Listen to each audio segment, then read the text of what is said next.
let's get things kicked off then with The Danish Girl, which came out last week on New Year's Day. Mm-hmm. So, Ryan, do you want to get things started? The first review of 2016. No pressure. No pressure. No pressure at all. Yeah, but if you ruin this, you are sacked. Am I? Yes. I mean, I've been on the edge of being sacked for a while. We all have. I think we all have. Yeah. We all have. Yeah. It's just the film show. This first 5 minutes, we're done. Yeah. The film show with a bag of grapes, a mop, and this bag of tuna. I'll leave a pen behind if they want. Yeah, a pen, film show with a pen. So, The Danish Girl, directed by Tom Hooper. He's got films behind him such as The Damned United, which I really liked, King's Speech. Oh, was it? Yeah, The Damned United. I didn't know that. Prime Suspect, he directed an episode of King's Speech. Mm-hmm. Obviously, that won an Oscar. Won the Oscar for Best Film. And most recently, he did this. And I do think that I did like The Damned United. It was a really good film. I like The Damned United, yeah. Because it's football. It's football, and I'm never going to deny football and never. But he's a very experienced director, and The Danish Girl is based on a book, and now this has been brought into fruition by him. It's a biographical drama film based around the life and times of a popular landscape artist called Einar. I'm not going to find. Einar. Just call him Einar. Einar, played by Eddie Redmayne, who's had a mixed couple of years. Is that probably? He's still finding his feet. He's still finding his feet. I mean, he was lucky to win the Oscar, wasn't he? Not because of his talent, but I mean because of a certain film that sort of dropped near the time of the film that he won the Oscar for. So in January we had The Theory of Everything, where he played Stephen Hawking and got Best Actor, and then a month later we had Jupiter Ascending, where he was Redmayne Ascending, where he's wispy shouty guy. I create life. I think he was probably trying to take like the mick out of himself, but failed because that was. Well, I get the feeling Jupiter Ascending was filmed before Theory of Everything. Yeah, probably. It was meant to be released in like 2013, wasn't it? Or 2014, something stupid like that. Yeah. So we're in mid-1920s Copenhagen, where we've got Alicia Vikander's character Gerda and her husband Einar, played by Eddie Redmayne, and they asked to stand in for a female model who was late to come to their flat to pose for a painting. And Einar, when he stands as the portrait, that sort of unveils feelings that it sort of unmasks the identity that he truly felt, and that is a female called Lily, and that sets off a progression that is first tentative and then irreversible, leaving behind his former identity and becoming this new wonderful person. And I mean, it's based on a book. It's based on a true story. It's based on real events, so it should be said. Issues like this are extremely important in the modern world, and I think the main issue that some things have is that you've got to be sensitive about it. Absolutely. And I think what this film does most of all is it is completely respectful of the subject matter, as you would have to be. And I think Eddie Redmayne, as he sort of becomes this new identity, as he becomes the person he's always wanted to be, as he becomes the female Lily, he does sort of they get that sense of progression as you would expect, and I think that's what it does to his favour. But I don't know what the right word to get. I guess overawed. Maybe I think he tries a bit too hard. I'm not sure. My instant reaction was acted. It felt acted. It felt acted.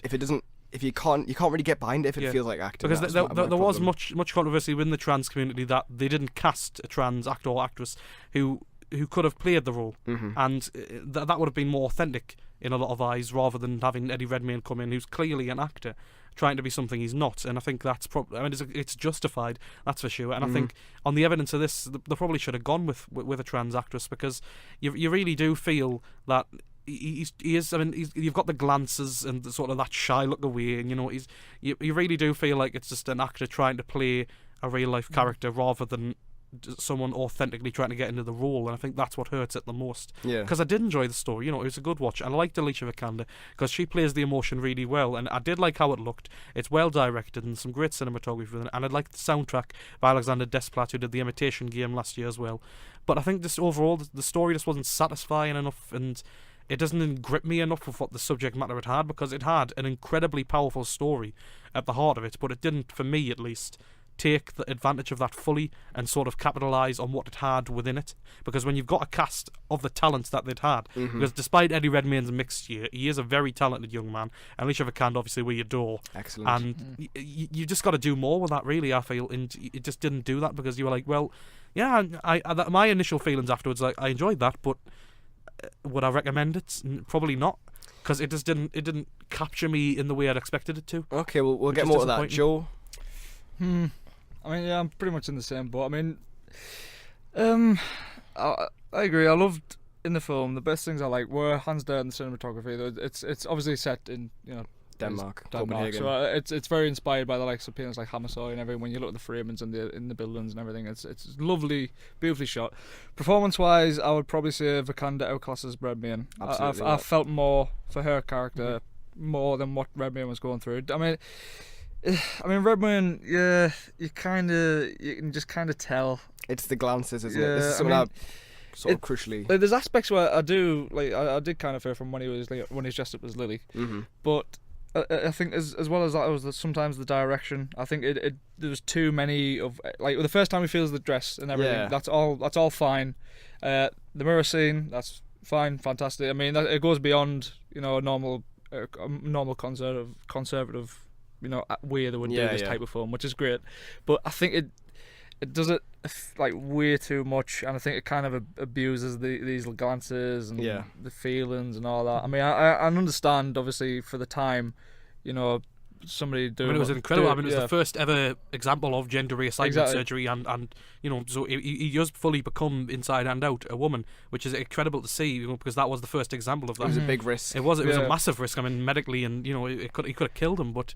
I guess that just shows you to get to be the person you want to be, the extremes you have to go to, especially in that time. But I just don't feel like it's just like it did enough to show I understand the that journey. Like obviously for the first this is one of the first cases of it. Well, the first recorded case of it happening, and but it's just the repeatability factor of it cinematically just kind of took us over a lot of times. There was things where I did like that, and it kind of felt like it was just. What I thought was a bit odd and a bit possibly misleading was it is sort of explained a little bit later on, but the sort of the touch of the silk and that is the first sort of indication you get that is his feelings, and it kind of looks like it happens at that exact moment. It looks like he gets in the dress for the first time and touches the material. He's like, oh, I quite like this actually. You find out a bit later on that he's actually been feeling it for a long time, but it doesn't. The way it's sort of, and like you say, like sort of repeated. You kind of get the feeling it is that, and I just thought that was a bit of a weird way to go about it. Yeah. And I've certainly read the actual story, and I've sort of read what has actually happened. It's no spoiler to say that Einar died at the end of the surgery, but not actually as a result of the surgery, as the film leads you to believe. So it has been sort of condensed and sort of cinematized, if you like. Is that even a word? But you know what I mean. It has been brought to film. It has been adapted to make more sense for the film. I think. It doesn't stay true to the story, and that's because I know that the story's not authentic, and because it feels like it's acted, I couldn't relate as much. I almost feel bad. I like the film. I admire it because it's very courageous, both in its subject matter and in the way it sort of presents itself. Some nice cinematography in that.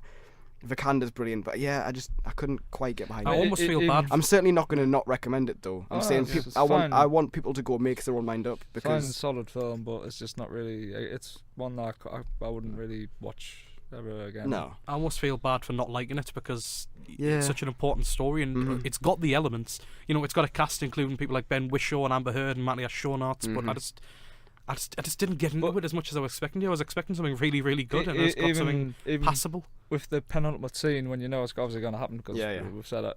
Even that, like when it happens, I just didn't really. It's like, and it continues to the next scene. I didn't really feel gripped. No. It didn't. So it just didn't.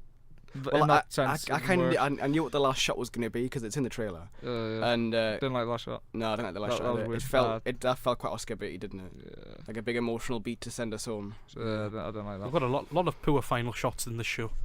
Yeah, we'll get to that. We can't even say what that is. We can't even say it, can we? No. Great. We can't even make any reference to that. We can't make any reference. Sorry, folks. So Danish Girl, a bit of a letdown. Yeah. That's kind of the consensus. I mean, it's not bad. That's crucially the thing. It's just not what I was hoping. It's 100% watchable. Yeah. It's just not really one that I'll ever really. No. But nobody comes out of it harmed. So. I'm as I've said, I'm not gonna say don't see it. I'm gonna say see it and make your own mind up about it, because I think different people will get different things out of it. I've certainly seen reactions on Twitter and from other critics who have really liked it. I know Robbie Collin gave it 5 stars. I'm sorry to name drop him again, but he really, really liked it, and it got him very emotional. Do you think it was deserved for any nominations? Deserves for any nominations? I mean, Redmayne's obviously going to be nominated. I don't think he's going to win, because of another actor who we have seen in a film who's definitely going to win. And if he doesn't win, he'll just retire, and that's obviously DiCaprio. But we'll get to that. No, I think Redmayne will get nominated because it is that kind of performance. But I don't think he'll win. No, I don't think he'll get lucky this time. But hey, 2 nominations in 2 years and 1 win is not bad. It's not bad. I mean, there's always a chance that he could win, because it is that kind of performance as well. I'm trying to get in the Academy's mind here. Yeah. Like, they've denied him so many times. I mean, we've seen how many mistakes the Academy have made across the years. Deakins, Scorsese, DiCaprio. Yeah.